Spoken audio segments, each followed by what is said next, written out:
Hello my beautiful souls, welcome to my YouTube channel tarot with Shivi Tipalet. Dear, कैसे हैं आप सभी लोग? आई होप आप सभी लोग बहुत अच्छे हैं, बहुत अच्छे से अपना इनर वर्क कर रहे हैं। अगर आप मेरे चैनल पर आए हैं तो रिक्वेस्ट करूंगी सब्सक्राइब करें इस चैनल को। वीडियो पसंद आता है तो like this video. Guys, start करेंगे आपकी रीडिंग। देखते हैं आपके पार्टनर की करंट एनर्जी क्या है, इस वक्त आपको लेकर क्या सोच रहे हैं। मेजर अरकाना से देखेंगे क्या चल रहा है आपके पर्सन की लाइफ में। रीडिंग देते हैं चार्जेस सारे हरिहर को। क्या बताते हैं वो आपको इस रीडिंग के माध्यम से कि आपके पार्टनर की ज़िंदगी में क्या चल रहा है right now. Let's see. Please guide करें मेजर अरकाना से मेरे व्यूअर्स के पार्टनर की लाइफ के अंदर क्या चल रहा है। प्लीज़ गाइड करें angels.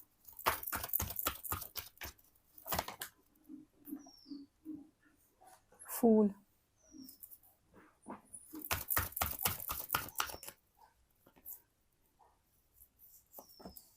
Star,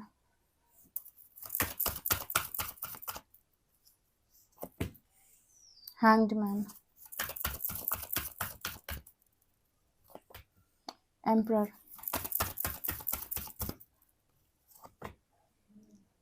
the world, justice, strength. Guide करें एंजल्स, यहाँ पर एम्परर क्यों आए हैं? एम्परर क्यों आए हैं? एम्परर क्या बता रहे हैं? एम्परर की एनर्जी क्या बता रही है?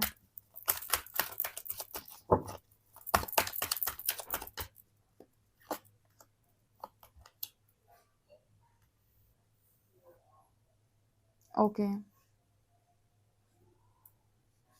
हम्म हम्म ओके। यहाँ पर हैंग्ड मैन की एनर्जी क्या दिखा रही है?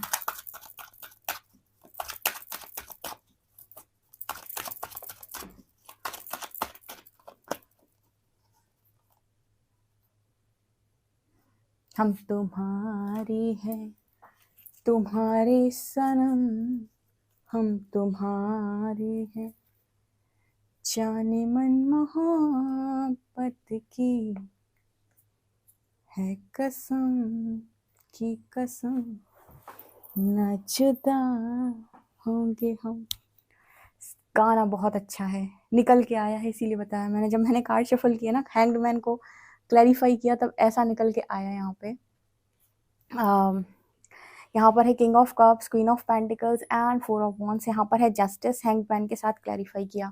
आपके पर्सन की लाइफ में इन्हें इस बात का आंसर दिया गया है यूनिवर्स के साथ कि इनको इतना लंबा समय अटका के क्यों रखा गया। हैंग्ड मैन क्यों इनको अटका के रखा गया? क्योंकि यहाँ पर जो एनर्जी है वो ये है कि हम तुम्हारे हैं सनम। ठीक है, किंग ऑफ कप सिर्फ और सिर्फ उस क्वीन के ही हैं जिसको वो निहार रहे हैं बैठ के। ठीक है, तो यहाँ पर जो एनर्जी है, इस पर्सन की जो एनर्जी है आपको लेकर बहुत ज़्यादा लविंग है। अच्छा, यहाँ पर एक बहुत अच्छा मैसेज चैनल हुआ है कि आप में से कुछ लोगों के पर्सन उनके साथ बहुत ज़्यादा लविंग एनर्जी में रहे हैं, लेकिन आप उनके लव पर हमेशा डाउट करते रहे। और इसका रीज़न ये है कि आपके जो पर्सन है वो आपको आपके शैडोज ट्रिगर कर रहे थे, जिसकी वजह से उनका जो रियल साइड है, रियल फेस है, वो आप देख नहीं पा रहे थे। जैसे सब जानते हैं कि भगवान शिव जो है माँ पार्वती से बहुत प्रेम करते हैं, जानते हैं, सब जानते हैं यहाँ पे। लेकिन लंबे टाइम तक उन्होंने उन्हें कोई रिस्पॉन्स नहीं दिया। ठीक है, वो करती रही तपस्या, फिर आई उनसे तो वो मना कर देते थे पहचानने से कि मैं नहीं जानता। इसका रीज़न क्या है? इसका रीज़न ये है कि माँ जो है वो पूर्ण जागृत नहीं थी। ठीक है, माँ उनके साथ विवाह के लिए तैयार नहीं थी, उनकी एनर्जीज रेडी नहीं थी जो शिव की एनर्जी को मैच कर सके। ठीक है, उन्हें वो तपस्या अपनी कंप्लीट करनी थी, जिसकी वजह से उनके ईगो साइड को ट्रिगर किया जाता था रिजेक्शन देके। ठीक है, और रिजेक्शन देने का रीज़न ही ये था कि अगर आपको अनियंत्रित ऊर्जाओं के साथ आपके साथ विवाह कर लिया जाएगा या फिर आपको विकारों के साथ अपना लिया जाएगा, तो वही होगा जो माता सती के साथ हुआ था। माता सती ने ऐसे ही भगवान शिव से विवाह कर लिया था अपने पिता के अगेंस्ट में जाकर, जिसकी वजह से क्या हुआ था कि वो और उनका जो कनेक्शन है, शिव भगवान माँ सती का कनेक्शन लंबा चला नहीं था, वो ब्रेक हो गया था। और माँ सती को उसका जो दंड है वो ऐसा मिला था कि समझ लो कि माँ को अपने प्राण ही त्यागने पड़े थे। तो ये चीज़ वो नहीं चाहते थे कि माँ पार्वती के साथ दोबारा से दोहराई जाए। ठीक है, इसकी वजह से वो उनके सारे जितने भी ऐसी चीज़ें थी वो सब ट्रिगर करते थे, या फिर उनकी बार बार परीक्षा ली गई। ताकि उनके अंदर से सब कुछ जो भी ईगोस्टिक एनर्जी है वो निकले, या जो भी मतलब उनके अंदर विकार है वो हटे उनके अंदर से, ताकि वो पूर्ण शक्ति स्वरूप में आए। तब वो शिव की शक्ति बनेंगी और उसके बाद वो उन्हें स्वीकार करेंगे, विवाह करेंगे। सोल कनेक्शंस में भी कुछ चीज़ें लगभग लगभग हम देखो शिव शक्ति कंपैरिजन से आपको इसलिए बताते हैं क्योंकि वो सोल कनेक्शन वैसे ही समझाए जा सकते हैं। सोल कनेक्शन में भी कुछ चीज़ें ऐसी होती हैं कि आपके पर्सन के मन में आपको लेकर बहुत ज़्यादा डीप डाउन लव होता है, जो आपको बबल फेज में दिख जाता है उस व्यक्ति में, लेकिन उसके बाद क्या होता है कि दोनों पार्टनर के इश्यूज सरफेस आने लगते हैं, जिसकी वजह से शैडो ट्रिगर होने की वजह से आपके मन में डाउट क्रिएट होता है। फिर पूरी दुनिया आपको लॉयल्टी पर ज्ञान देने बैठी है। अगर आपने सोशल मीडिया खोल लिया तो सब बताएंगे कि ये वाला लड़का ऐसा लॉयल होता है, ऐसी लड़की लॉयल होती है, फिर ये होता है। फिर शैडोज के बारे में, इस चीज़ों के बारे में कोई बात नहीं करता, ठीक है। शैडोज सरफेस होते हैं और शैडोज ट्रिगर होते हैं। जब शैडोज ट्रिगर होते हैं तो आप अपने पर्सन को विलन की एनर्जी में डाल दें, तो पहले वही इंसान आपके लिए बड़ा बहुत अच्छा था और वही फिर आपके लिए विलन की कैटेगरी में चला जाता है कि जो आपको दुख दे रहा है, जो आपको पीड़ा दे रहा है, राइट। बट उसका रियल साइड वही है कि वो आपके साथ ऑलरेडी प्रेम में है, उसका रियल साइड एक्चुअल वही है। लेकिन वो प्रेम वाला साइड देखने के लिए आपको उस लेवल पर अपने हार्ट चक्र की हीलिंग करनी पड़ेगी, ताकि वो वाला साइड आपको अपने पार्टनर का दिखाई दे सके, ठीक है। वो इंसान का वो साइड आपको दिखाई भी नहीं देगा जब तक शैडोज आएंगे। एक वो कार्ड आता है ना हमारे ओशोज एंड टैरो में, जहाँ पर दो इंसान है, उनकी वो चेहरे पीछे होते हैं और सामने से शैडो रिफ्लेक्ट हो रहे होते हैं, तो वो एक दूसरे को शैडो को देखकर जज कर रहे होते हैं कि ये इंसान ऐसा है, ये इंसान ऐसा है, लेकिन उनका रियल साइड छुपा हुआ होता है पीछे। और वो तब बाहर निकल के आता है जब उनमें से कोई एक इनर वर्क करता है, तो दूसरे का साइड ऑटोमेटिक बाहर आता है, राइट। तो यहाँ पर जो मैसेज निकल के आया है वो कुछ ऐसे ही निकल के आ रहा है कि आप दोनों के बीच में जस्टिस का वेट है, और ये वेट तब तक है जब तक कि आप दोनों के बीच में वो शैडोज हील नहीं हो जाते। शैडो जो आपके अंदर डार्कनेस है, जब तक वो खत्म नहीं हो जाती, तो आप अगर देखना चाहते हो कि आपके पार्टनर के मन में कितना प्यार है आपको लेकर, जैसे कहते हैं ना कि शिव के प्रेम को अगर आप अनुभव करना चाहते हो तो आपको शक्ति के भांति तपस्या करनी पड़ेगी, ठीक है। और ये इसीलिए नहीं करनी है बिकॉज आप कुछ कम हो, ये इसीलिए करनी है बिकॉज जो आप उसमें देखना चाह रहे हो वो पहले आपको अपने भीतर जागृत करना होगा, ठीक है। तब जाकर आपको वो चेहरा दिखाई देगा जो चेहरा सिर्फ और सिर्फ आपको चाहता है। अदरवाइज बीच बीच में शैडो आने की वजह से बहुत सारी एनर्जी ऐसी होती है, चाहे कभी गुस्सा ट्रिगर हो गया, कभी ईगो ट्रिगर हो गया, कभी थर्ड पार्टी ट्रिगर हो गई, तो ये सारी चीज़ें आप दोनों कनेक्शन को बनने नहीं देंगी। सोल कनेक्शन इसलिए डिफिकल्ट होते हैं बहुत ज़्यादा, क्योंकि ये स्पिरिचुअल कनेक्शन इस लर्निंग देने आते हैं, जागृति देने आते हैं, तो ये थोड़े से डिफिकल्ट होते हैं। जब तक इन पर प्रॉपर ज्ञान नहीं है किसी मनुष्य को, वो इनको फेक समझेगा। और अगर वो 3D मैट्रिक्स की कॉन्शियसनेस से समझने जाएगा, दुनिया की रियलिटी के हिसाब से समझने जाएगा, तो वो कहेगा कि मेरा पार्टनर दुनिया का अव्वल दर्जे का चीटर है, क्योंकि सोल कनेक्शन आपको सबसे ज़्यादा चीटर प्रतीत होंगे, ठीक है। तो अगर उसका रियल साइड आपको देखना है, वो प्रेममयी साइड जो आप चाहते हो कि वो बिल्कुल वैसा दिखे आपको, तो उसके लिए आपको भी उस लेवल से वहाँ पर अपने अंदर हीलिंग करनी पड़ेगी हार्ट चक्र की, ताकि आप रिसीव कर पाओ। तो यहाँ पर कुछ वैसा ही मैसेज आया हैंगमैन कार्ड के साथ। तो ये हैंग सिचुएशन बहुत लंबे टाइम से इस कनेक्शन में इस पार्टनर के साथ आपकी बनी हुई है, पार्टनर भी अटका ही हुआ है क्योंकि जस्टिस सर्व होनी, तो क्लैरिटी नहीं मिलती ना बहुत लंबे टाइम तक। ये कार्ड आता है ना, ये कहाँ गया, ये कार्ड आता है कंफ्यूजन का, जहाँ पर लोग काफी सारे कभी कभी सवाल करते, दी जब वो मुझसे प्यार करता है तो इसमें कंफ्यूजन की क्या बात है, ये कौन सी बात हुई, आप कहते हो कंफ्यूज है, ऑप्शंस देख रहा है, ये कौन सी बात हुई कि कोई इंसान मुझे चाहेगा और ऑप्शन दिख रहा है कंफ्यूज है, तो क्यों कंफ्यूज है, क्यों कंफ्यूज है। क्लैरिटी नहीं मिलती उस इंसान को, क्योंकि आप खुद क्लैरिटी में नहीं होते हो, तो वो भी आपको लेकर क्लियर नहीं होता है, क्योंकि आपके दिमाग में भी ये चल रहा होता है कि शायद इससे बेहतर मैं डिजर्व करती हूँ या करता हूँ, उसके दिमाग में भी चल रहा होता है कि यार मैं भी तो इससे बेहतर डिजर्व करता हूँ या करती हूँ। जब आप दोनों एक दूसरे के गुस्से से, ईगो से ट्रिगर हो जाते हैं, आपको लगता है ये इंसान नहीं है मेरे लायक, मैं कुछ बेहतर डिजर्व करती हूँ, उसी चीज़ को वो भी मिरर करता है कि मैं भी कुछ बेहतर डिजर्व करता हूँ, तो कंफ्यूजन क्रिएट हो जाती है। आप अपने रियल पार्टनर को पहचान ही नहीं पाओगे बिना इनर वर्क के, ठीक है। इश्यूज हील किया है, तो यहाँ पर इस पर्सन की एनर्जी में एम्पर कार्ड को जब क्लैरिफाई किया तो एक स्टोरी निकल के आई। स्टोरी सुनाती हूँ मैं आपको, कहाँ से शुरू किए थे कार्ड्स। स्टोरी यहाँ से शुरू हुई थी, queen of shorts, moon, 7 of cups, उसके बाद है जजमेंट, उसके बाद है सन एंड 6 ऑफ वॉन्ड्स, ठीक है। तो कहानी यहाँ से शुरू हुई थी कि आपके जो पर्सन है वो आपको समझ रहे थे कुछ ऐसा, क्योंकि पास्ट में मुझे लगता है बहुत ज़्यादा झगड़े हुए और आपके पर्सन कहीं ना कहीं आपको ठीक तरीके से जज नहीं कर पाए, क्योंकि कुछ डिसेप्शन इस पर्सन के मन में भी रहे होंगे, फियर इश्यूज थे, कुछ मतलब अनचाहे ट्रुथ्स, अनकहे ट्रुथ्स जो होते हैं ना, सच्चाई, ठीक है, जो किसी के सामने जल्दी हम खोलते नहीं हैं, और कहीं न कहीं ये पर्सन एक्चुअली में आपको समझने में गलती कर गया विथ मून कार्ड। इनका खुद का चंद्रमा अफेक्ट हो सकता है, तो ऐसे लोग क्या होते हैं, मन से भ्रमित होते हैं। अगला कार्ड भ्रम का आया भी है। इस पर्सन ने ना पास्ट के अंदर बहुत ज़्यादा भ्रमित एनर्जी में पास्ट में ये रहे हैं, बहुत ज़्यादा भ्रम में गए हैं आपको लेकर। ये आपको एक्चुअली प्रिडिक्ट नहीं कर पाए कि आप क्या, जिसकी वजह से इस पर्सन ने थर्ड पार्टी इंट्रोड्यूस की कनेक्शन में, ठीक है।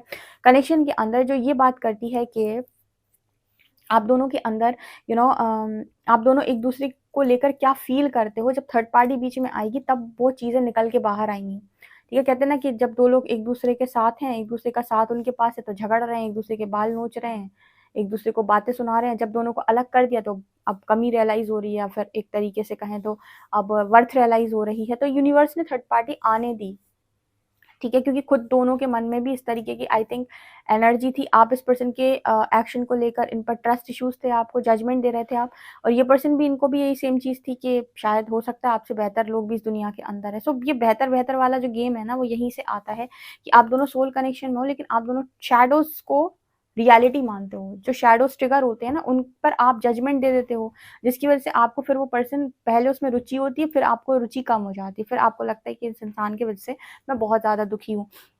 लेकिन शैडो का हील होना इंपॉर्टेंट है, ये ज्ञान कोई नहीं देता आपको, ठीक है, कि अगर आप शैडो हील कर लो तो यही कनेक्शन बहुत खूबसूरत बन सकता है।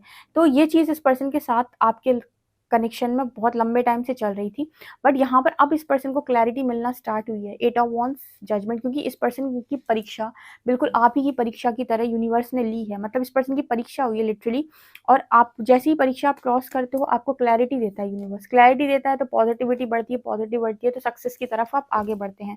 क्योंकि जब तक क्लैरिटी नहीं है कि क्या हो रहा है, क्यों हो रहा है, तब तक आप कहाँ माथा मारोगे अपना जाके, ठीक है। बहुत सारे लोग बहुत जगहों पर अपना कन्फर्मेशन लेते हैं, ट्विन फ्लेम्स का, सोलमेट्स का, लेकिन मैं बताऊँ, जो कन्फर्मेशन आपके भीतर से आएगा, सो कन्फर्मेशन कहीं से नहीं आएगा। अपने एक्सपीरियंस से जो कन्फर्मेशन आती है ना, वो कहीं से नहीं आएगी, ठीक है। देखो, कुछ science, twin flame, soulmates, high level of soulmate के एक जैसे लगते हैं स्पिरिचुअल कनेक्शन के, ठीक है। तो बहुत सारे लोग समझ नहीं पाते हैं कि ये ट्विन फ्लेम है कि सोलमेट, हाई लेवल सोलमेट है, क्या है ये कनेक्शन। आप इतना मान लो कि सारे स्पिरिचुअल कनेक्शन है, जो जो ट्रिगर वाले कनेक्शन है, और फिर भी अटैचमेंट है बहुत ही स्ट्रॉन्ग इंसान को लेकर, आपको उसकी सारी एनर्जी पिक हो रही है और यूनिवर्स गाइड कर रहा है, इसका मतलब है कोई ना कोई स्पिरिचुअल कनेक्शन जरूर है। ट्विन फ्लेम्स बहुत रेयर होते हैं, तो ट्विन फ्लेम्स बहुत कम होते हैं। तो soulmate connection, high level soulmate connection तो बहुत सारे निकल के आते हैं, बहुत सारे, मतलब जितने भी लोग आते हैं ना रीडिंग लेने, तो ट्विन फ्लेम्स बहुत कम होते हैं, लेकिन सोलमेट्स कनेक्शन बहुत सारे हैं। सब स्पिरिचुअल कनेक्शन में ही होते हैं वो, ठीक है। वो भी ट्रिगर करते हैं। सोलमेट्स थोड़े क्या है कि कम ट्रिगर करते हैं। ट्विन फ्लेम परफेक्ट मिरर है, वो तो समझ लो कि वो तो ऐसा मिरर है कि उसके साथ तो आप ऐसी खींचातानी करोगे कि आप सामने वाले में स्वयं को देखोगे, अपनी परछाई को देखोगे। बेसिकली जब तक आप शैडो में हो, अपनी परछाई आप सामने वाले में देखने वाले हो, तो वो मतलब परफेक्ट मिरर होता है। ठीक है। अब ये भी डिपेंड करता है कि इसके अंदर कितनी हीलिंग हुई है पास्ट लाइफ में भी, तो सबको जजमेंट नहीं दे सकते, तो ये अपना खुद का एक्सपीरियंस बोलता है यहाँ पे। तो आपके पर्सन को ना क्लैरिटी मिल रही है, और क्लैरिटी मिल रही है तो बातचीत यहाँ पर यूनिवर्स करवाएगा कि बातें क्लियर करो, ठीक है। तो बातचीत होगी गाइस, तो बातचीत करो, क्योंकि ये जस्टिस सर वो नहीं, मैंने पहले ही बोला है कि हम तुम्हारे हैं सनम, हम सिर्फ तुम्हारे हैं सनम। पहले एक सॉन्ग आया था ना, वो आप ही के लिए है। एक न्यू बिगनिंग यहाँ पर वेट कर रही हो, ब्रह्मा जी इंतजार कर रहे, तुम लोग चक्कर में हम डिसीजन नहीं दे पा रहे। बता, उनका मुंह देखो कैसे वो शांति से बैठे हुए हैं, दोनों हाथ लेकर कि तुम काम कर लो तो हम आशीर्वाद दे दें। हमने तो लिखा है, ब्रह्म का लिखा हुआ कनेक्शन है, हमने तो डेस्टिनी में लिखा है, हम चाह रहे कि मैनिफेस्ट हो जाए, तुम अलग ही अलग दिशा भागे जा रहे हो, तुमसे काम ही नहीं हो पा रहे ढंग से, थोड़ा काम धाम करो तो मैनिफेस्ट करवाएं कनेक्शन। हम स्टार कार्ड है, ठीक है, माँ तारा की एनर्जी है। Protected connection, blessed connection, divine के द्वारा प्रोटेक्टेड और ब्लेस्ड कनेक्शन, डेस्टाइंड कनेक्शन, ठीक है। लेकिन तुम लोगों को पकड़ के लाना पड़ता है, एक को यहाँ से खींचो, एक को यहाँ से खींचो कि भाई जुड़ जा। वो अलग दिशा भागता है, वो अलग दिशा भागता है, क्योंकि दोनों एक दूसरे को दिखाने के लिए, मुझे तुझसे अच्छी मिलेगी, नहीं मुझे तुझसे अच्छा मिलेगा। तो यहाँ पर ये जो खींचातानी चल रही है ना, यूनिवर्स कह रहे हैं इसको स्टॉप करो आपके पर्सन से, और भाई उस तरफ आगे बढ़ो। अब एक दिशा में मैनिफेस्ट करो। इनर वर्क के लिए क्या इंपॉर्टेंट होता है, यूनिवर्स को सरेंडर करना। इसलिए यूनिवर्स पहला पाथ आपको ये देता है कि यहाँ पर भटकने से अच्छा है आप इनर वर्क करके सीधा हमारी तरफ चले, ताकि आपको क्लैरिटी मिले कि मुझे ईश्वर की तरफ जाना है, और आपका पर्सन तभी आपको फॉलो करना स्टार्ट कर देगा। आप यहाँ वहाँ भटकोगे, वो भी यहाँ वहाँ भटकेगा। इसलिए जो लोग कई बार ऐसे पूछते हैं कि हमारा सोल कनेक्शन था, हमारे पार्टनर की और मैरिज हुई, हमने मैरिज की, उसकी भी टूट गई, हमारी भी टूट गई। एक ऐसा केस भी आया था, ठीक है। एक ऐसी फीमेल आई थी जिन्होंने बताई कि एक मैरिज टूट गई, दूसरी भी टूट गई, उसकी भी और उसकी भी, दोनों की टूट गई। तब मैंने उनको बताया आपकी ट्विन फ्लेम जर्नी में हो आप, ठीक है। ये दो मैरिज तो तुड़वा लिया आपने, वो ट्विन फ्लेम जर्नी की वजह से है, क्योंकि आप इनर वर्क करना चाहिए था ना। तो कह रही इनर वर्क की गाइडेंस हमारे पास अब आई है, तब तो आई नहीं थी। मतलब 15 साल पहले का कनेक्शन था उनका, 15 साल में 2 मैरिज ब्रेक हो गई। तो आप ये समझो, मतलब दूसरी मैरिज आई थिंक ब्रेक होने वाली थी दोनों की ही, चल नहीं रही है, वो भी नहीं चल रही है, ठीक है। मतलब वो भी ऐसी थी कि टूट जाएगी, ऐसी एनर्जी में थी वो, ठीक है। तो मैंने उनको बताया, उस इंसान की तो आई थिंक टूट ही गई थी, उनके जो पार्टनर थे। मैंने उनको बताया कि आप ट्विन फ्लेम जर्नी में हो और आप भाग रहे हो, वो भी भाग रहा है, वो अलग दिशा भाग रहा है, आप अलग दिशा भाग रहे हो, कोई भी इनर वर्क करके एक दिशा में नहीं चल रहा है। तो मैंने कहा आपकी आप मैरिज करके सांसारिक चीज़ों में बंधे हुए, जबकि ये कनेक्शन स्पिरिचुअल कनेक्शन है आपका, ठीक है। तो वो गाइडेंस उन्हें अब मिली थी, हालांकि वो 15-20 साल पहले कौन बता रहा था कि ट्विन फ्लेम जर्नी होती है, तो अभी ज़्यादा ट्रेंड हुआ है। तो यहाँ पर वो एनर्जी है कि एक जगह से पकड़ा आप दोनों को, अब बांधने का प्लान है यूनिवर्स का, ठीक है। ये एनर्जी निकल के आ रही है। आपसे कहाँ कितना समझ में आई, मुझे कमेंट सेक्शन में ज़रूर बताइएगा। वीडियो पसंद आए तो like this video, subscribe my channel. Thank you guys.